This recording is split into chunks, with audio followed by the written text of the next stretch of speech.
Hello and welcome to Unboxed, the podcast that dives deep into the world of custom packaging and innovative brand experiences. In each episode, we'll be exploring the latest trends, innovations, and best practices in the design and packing industry, and then taking a look at how they can help businesses like yours to create memorable and impactful brand experiences. I'm your host, Sam Johnston. Let's get started.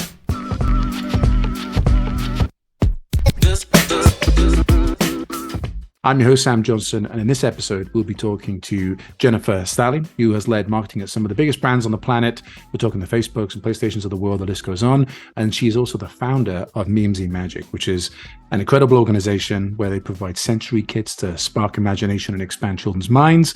And they're on a mission to provide joyful childhood moments, one kid at a time. And I, for one, can't shout enough about the good that this brand is doing in the world. We're excited to have her on. Great to have you here, Jen. Sam, I really appreciate the enthusiastic intro. Perfect. No, good. Well, as always, we're going to go through 5 questions here, and the listener is kind of usually expecting those. So the first one's going to be what inspired our guests today to get into their career, get stuck into building brands and working with the products that they're doing, and how do they get their start in the field?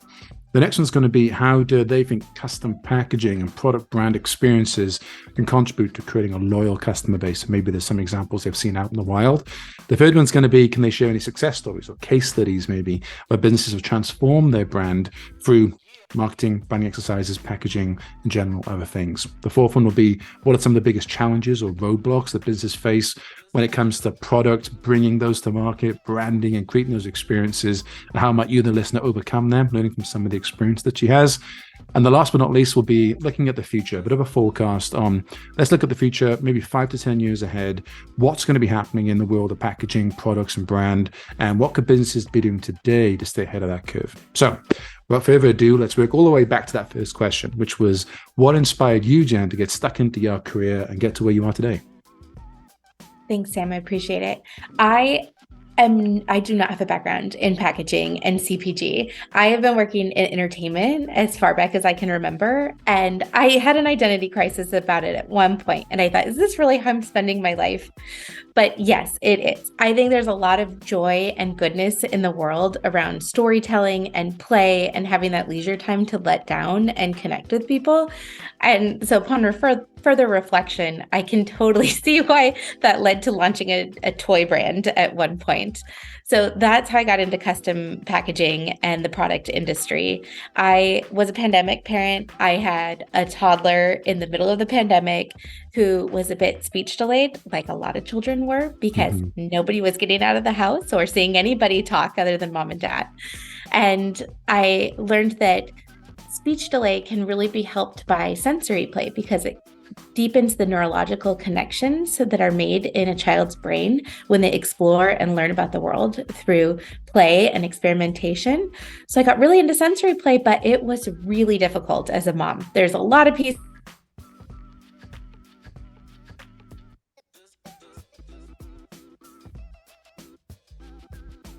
that go into it, a lot of planning. And I couldn't buy any more of those because there was just too much plastic in my house and I was overwhelmed by the mess. And I realized nobody else is filling this gap in the market. I think that's going to be me. And I've never been the kind of person to just sit by and let an opportunity like that go by. If something needs to be done, I jump right in. So that's how I got started. And I have made a lot of mistakes along the way, but I've learned so much and I'm happy to share it with your listeners today. Love that. What a journey. And I think a lot of parents or even listeners out here that are just, getting stuck into this now, I've had a similar experience through the pandemic. It was such a different cycle of life, and, bringing up children through that experience is challenging enough. Never mind all the additional stuff that has to be done just to survive through it, but also, getting their development through the stages it needs to be. Have you seen a good kind of reception from the market today post-pandemic? Are people engaging with you on this? Oh, absolutely. They're so excited about it. I think even outside of sensory play, parents are overwhelmed by toys. Yeah. The mess is a lot. It's so hard not to get that new thing that your child's really excited about. And it feels so good to see the joy on their face when they have a new toy and all of the new play that comes from this new inspiration. And I think that there's a lot of assumptions in the toy industry right now about the safety around plastic toys, that it's the safer alternative and it's the easier alternative. It's easy to clean. But Actually, they break just as much as anything. They are cheaper. That is a more cost-effective way to go. Absolutely. But when you think about cost on a much broader scale, what is it costing our planet? What does it cost the people who are involved? I don't think that that's necessarily the correct assumption. So I had a really hard time initially figuring out how to build these sensory kits in a sustainable way, something that was good for people and good for the planet, because the toy industry is just really not geared this direction right now. There's a handful of companies who have explored sustainable toys, but the industry as a whole has really not gone this direction. And this like fast fashion and the same thinking has been applied to toys of like fast toys. Produce it quickly, make it cheap, make it light, get it to people quickly. And then what? It's really not evolved. And I think it's the time. I think people care a lot more about that. And as you said, during the pandemic, we were all living a really different, unusual, special and unique kind of experience where there was a lot of investment in our homes and we were spending so much time in our home and we wanted our home to be comfortable and beautiful and a reflection of ourselves. And when you look around at a pile of plastic toys that are in varying conditions of cleanliness or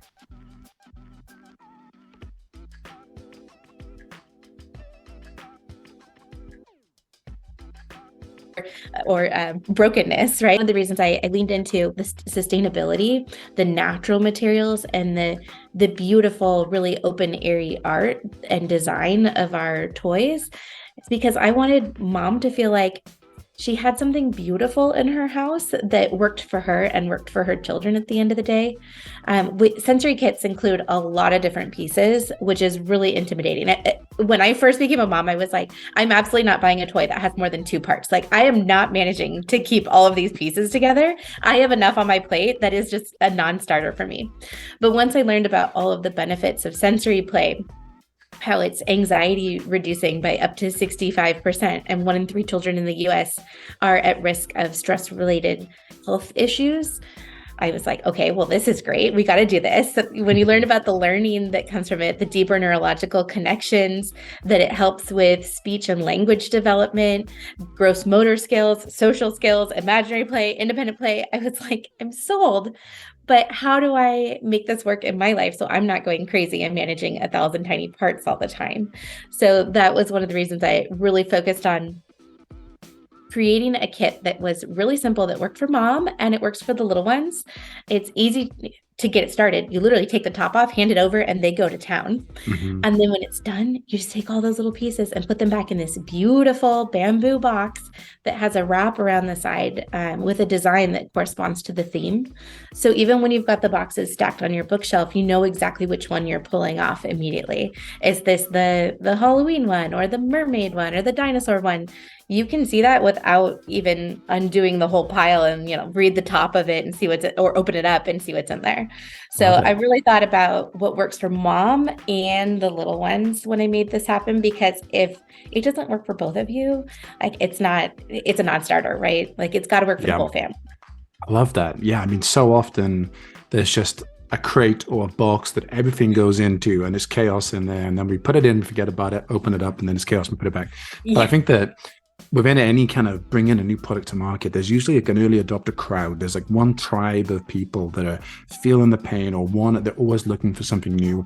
And you've hit such a really good like niche in this specific area. And I think that it leads nicely onto this next question, which is how does custom packaging and product brand experiences contribute to creating a loyal customer base? And I know that within this product, I've seen the boxes, they're beautiful. And for, any of the moms out there that are looking for something that they're going to enjoy seeing visually in their house as well, it doesn't just go inside some large closet or into a big crate. But how does custom packaging and product brand experiences contribute to creating a loyal customer base for your business? I'm so committed to the packaging on this product that it's cost me months, delaying my launch by several months. At one point, I felt a lot of pressure to get in market just before the holidays last year. And I thought this bamboo storage box is not going to make it. Is it worth it to just go with a cardboard box solution like a FabFitFun or a Bark Box kind of design that's still beautiful and aesthetically pleasing, and you could put a lot of branding on it and it would get us in the market sooner? And at the last minute, I decided it's just not worth it. I have to start with the correct product. As a user of the product, I know how important the containment of this mess is, right? Like that's the secret sauce to the product. And so I made a really difficult decision and said, we're going to delay launching. We're going to delay shipping. We're going to delay any money coming in, and we will just do it right from the get-go, because those first customers are going to be our evangelists forevermore for the brand. And I don't want that first experience to be incomplete. Mm-hmm. And how have customers reacted to it? Have you had a good reception from, in particular, that packaging and all the thought that's gone into it? Yeah, they love it. And actually, it's so funny when you start doing product research, especially when you're working with kids, to see the way they think about things is so different than the way adults do, because we've been trained and conditioned our whole lives to think, oh, that's the lid of a storage box. Set that aside so I can play now. But the lid actually became like the little play mat that the children were using. Nice. So a few of them were working off of it because it's that natural bamboo color.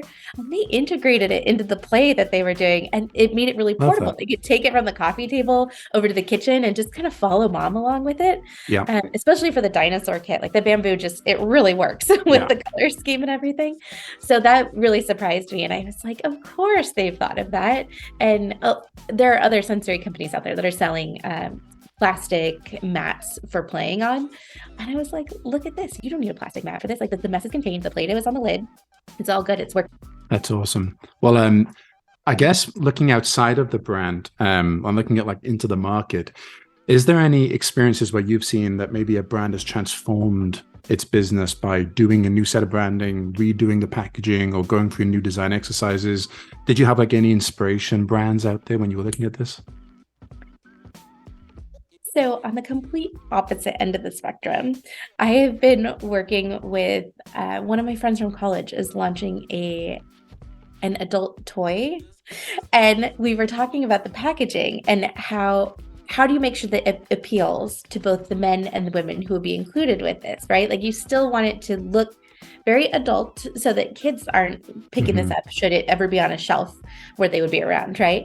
But also she wants to make sure that it appeals to both. And generally speaking, like the industry has been geared towards men. So she really wanted women to understand that they were invited. This is for them. This is a brand for them. So that was a really interesting exercise. And I know from my marketing background that you want creative assets that are really distinct within your category. So everybody else was going with like clouds and pink and purple with some kind of metal, gold, silver, something really shiny that popped. And that's what spoke to me first when I saw the packaging designs. And then I did a little research on what everything else looked like and what shelf is it going to be on against which competitors. And everybody was going for that. And I said, oh, okay, actually, let's go the opposite direction. It was an interesting exercise. The same principles apply, whatever the product is that you're marketing, right? Like you want to stand out, be really distinct. You got to make sure that branding pulls through everywhere in your ads, on your site, so that people, they got a lot they're thinking about. They're not thinking about your product. They're going about their day, and then your product or your ad comes through passively in the peripheral of what they've got going on. So you want to make it as simple as possible for them to connect those breadcrumbs. That's perfect. I love that. Yeah, I mean, it's a contrasting market, but exactly the same principles. So like you're saying. Exactly. And I think that it would be good for the listener maybe to get this fourth question where you've gone through the process of taking things to market. Of course, outside of this, within your career, you've taken a lot of things to market and done some really cool stuff.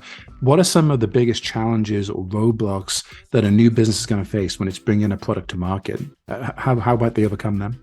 Oh man, I've had so much more sympathy for small business owners who are doing this all on their own now, because I realize why marketing is an entire career. It's a whole job in and of itself. That's like phase two. That Hmm. was the part I felt really comfortable about when launching a new brand. And for me, I thought that the difficult part would be learning how to get it together to where we're ready to ship something. But now I have so much more empathy for how many things a small business owner has going on all day long. And when you're in the weeds, it can be really hard to zoom out and think really customer first and how are they experiencing your brand. And something I hear all the time from business owners in my mastermind is that I feel like I'm talking about my product all day long. And then I run into a friend who's like, I haven't heard about this. This is amazing. You're literally my friend. I see you at the park every other week. How have we not discussed this? So I know that it can feel really repetitive at times, and it can feel like you're just shouting into the void. But there are people out there who are resonating with what you're saying, and the more personal that you can make it feel, and the more consistent that you can make it, the more progress you're going to get. Knowing that big brands like Coca-Cola have to have you see an ad 7 times before it really sticks in someone's brain. That's Coca-Cola. They've been around forever. How many millions and billions have they poured into their Hmm. advertising over the years, right? So for small business owners, I think it really starts with resonating. You got to make that impact with every impression that you get in front of someone. That's great. I love that. And with the packaging, because I guess with your product in particular, Yeah. there's a lot more benefit to this product than just it being a toy in a box, right? So how have you found it getting that information across in your packaging? Like, can you, if somebody walks up past it, are they going to like know what all the benefits are and how it works? I don't think they are because at this point, sensory play has really come up within the neurodivergent community.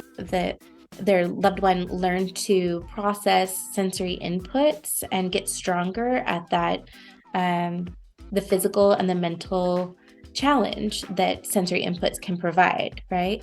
Hmm. Along the way, we realized, well, if this is working for neurodivergent children, this is great for neurotypical children too. And we still see a lot of benefit. We know that 90% of your reactions and decisions in the world come from your somatic system, from your nervous system, right? So if you're a leader, if you're a CEO or a small business owner and you're in a really stressful situation, 90% of your reaction comes from how your nervous system is feeling at the time. So if your nervous system is not taken care of and it automatically goes to a bad place, a traumatic place, back to a bad memory of how this turned out the last time, that's overwhelmingly going to influence your decision making, and it's going to block a lot of rational thinking about how to get out of the situation. Hmm. So I think adults and children, I think that society is getting to that point where we're realizing the importance of taking care of our somatic system and our reaction at a neurological, at a nervous system level.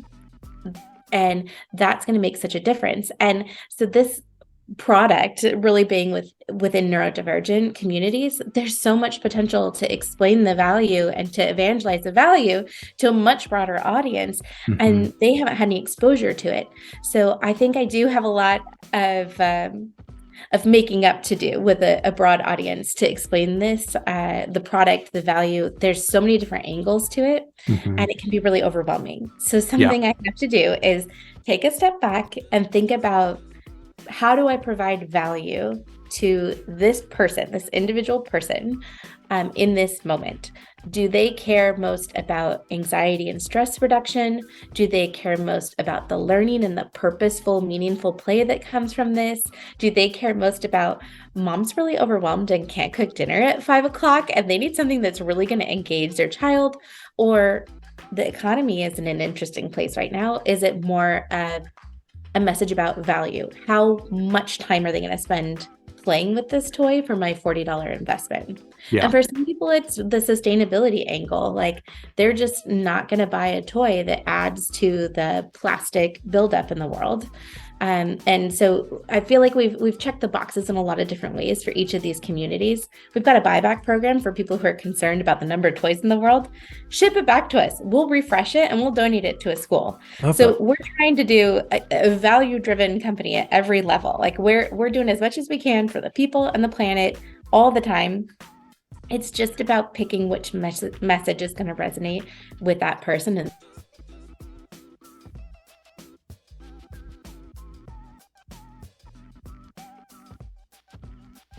moment. Perfect. Well, let's move it on to the last question here, which is looking at the future. I'm not an economist, it's hard for me to look into the future. I haven't got a ball I can look into, but if you were to look, say, 5 to 10 years into the future, what do you think is going to change as far as packaging and these extended brand experiences go, whether it's in retail or e-commerce? And what could businesses be doing today to stay ahead of that curve? I am going to air my dirty laundry here. I have so many cardboard Amazon boxes that I need to do something with every month. Amazon is so helpful for so many moms out there, right? Especially when you have a really little one. Like, you run out of diapers so fast. Got to get the diapers here tomorrow. And I don't live in a place where I can run 5 minutes to Target. So it's an hour trip for me to go down the hill into the town to get something. So I try very hard to stay stocked up on things, but things come at you really fast with a little one and you've got a lot going on. Yeah. So it kills me to open a cardboard box and have a product in a cardboard box within that. Now I'm like, I have twice the cardboard boxes to do something with. And yes, you could recycle a cardboard box, but there's still a lot of energy in the world and from people and money and investment that goes into doing something with those cardboard boxes, right? Mm-hmm. And I just feel so guilty about it. And the more I've brought it up with other moms, they're all thinking about this as well. It's not just me. It's like, do I need a second recycling bin? Like, where's all this cardboard going? Historically, when you went to a brick and mortar store, the store was taking care of all this. We didn't get to see it. But now that we've changed the way that we live, right? And the cardboard is landing on our front porch, and now it's our problem and not the company's problem. And it's changed the way that I think about things. And my husband got fed up with one company. He's like, I'm not buying anymore because I just can't take the amount of packaging that comes with it. It's not doing anything for my life or for the product. It's just, people are just not being considerate of it. Mm-hmm.